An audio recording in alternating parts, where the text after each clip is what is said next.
Hi friends, welcome to my channel. இன்னைக்கு நம்ம ஈஸியா ஸ்வீட் ரெசிபி பண்ணலாம். வாங்க பண்றதை காட்டுறேன். இந்த ஸ்வீட் ரெசிபிக்கு நான் வந்து 1/2 லிட்டர் பால் எடுத்துக்கிறேன். இந்த பாலை வந்துட்டு நல்லா காசிட்டு சிறுந்தி ஆக்கிடுங்க. சிறுந்தி ஆக்கிட்டு கொஞ்சம் சூடு ஆகட்டும். அதுக்குள்ள நம்ம இன்னொன்று பண்ணிடலாம். கஸ்டர்ட் பவுடர் வந்து நான் 1 ஸ்பூன் எடுத்திருக்கேன். இது வந்து நான் தண்ணியில் கரைச்சிக்கிறேன். நீங்கள் பாலில் கூட இதை வந்து கரைச்சிக்கலாம். இதை கஸ்டர்ட் பவுடரை கொஞ்சம் கூட கட்டி இல்லாமல் நல்லா கரைச்சி விட்டுக்கோங்க.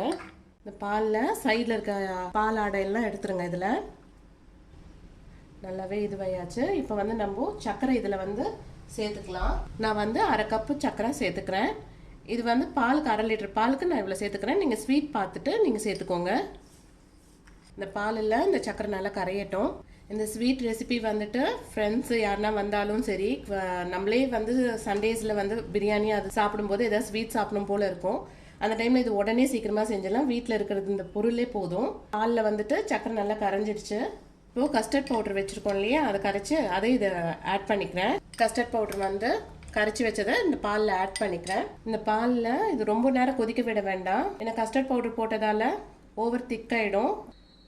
இப்போது நம்ம வந்து பாதாம் இதில் சேர்த்துக்கலாம். நெக்ஸ்ட் வந்து நான் பாதாம் வந்து குட்டி குட்டியாக இந்த மாதிரி தூள் பண்ணி வச்சுருக்கேன். அதுவும் இதில் ஆட் பண்ணிக்கிறேன்.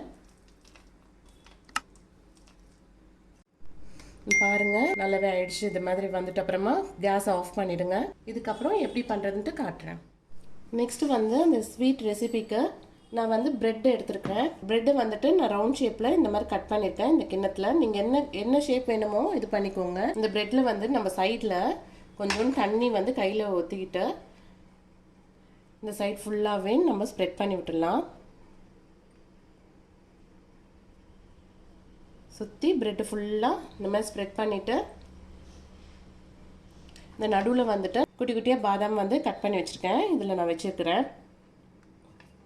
அதே மாதிரி இன்னொரு பிரெட்லேயும் நான் வந்து கார்னர்லலாம் தண்ணி வந்து இது பண்ணிக்கிறேன். ஒரு 2 பிரெட்டையும் ஒன்றாக்கிட்டு ப்ரெஸ் பண்ணி விட்டுக்கோங்க. கார்னர்லலாம் பாருங்கள், நல்லாவே இதுவாயாச்சு. ஸோ இந்த மாதிரி எல்லாமே நான் பண்ணிவிட்டு காட்டுறேன். ஸோ நம்ம பண்ணி வச்சுருந்த மலாயை வந்துட்டு இந்த இதில் ஊற்றிக்கலாம். இது 5 மினிட்ஸ்லேயே நம்ம பண்ணிடலாங்க. நீங்கள் வந்து இதே மாதிரி வீட்டில் ட்ரை பண்ணி பாருங்கள். ஏன்னா ரிலேஷன்ஸ் என்ன வந்தாங்கன்னா வித்தின் 5 மினிட்ஸில் அவ்வளோ டேஸ்ட்டாக ரசமலாய் பண்ணிடலாங்க. இது கட் பண்ணி காட்டுறேங்க. அவ்வளோ நல்லா ஊறி சூப்பராக இருந்தது. இதில் டேஸ்ட்டும் நீங்கள் சர்வ் பண்ணுறதுக்கு முன்னாடி ஃப்ரிட்ஜில் வச்சுட்டு அதுக்கப்புறமா சர்வ் பண்ணுங்கள். அவ்வளோ டேஸ்ட்டாக நல்லாயிருக்கும். தேங்க்ஸ் ஃபார் வாட்சிங்.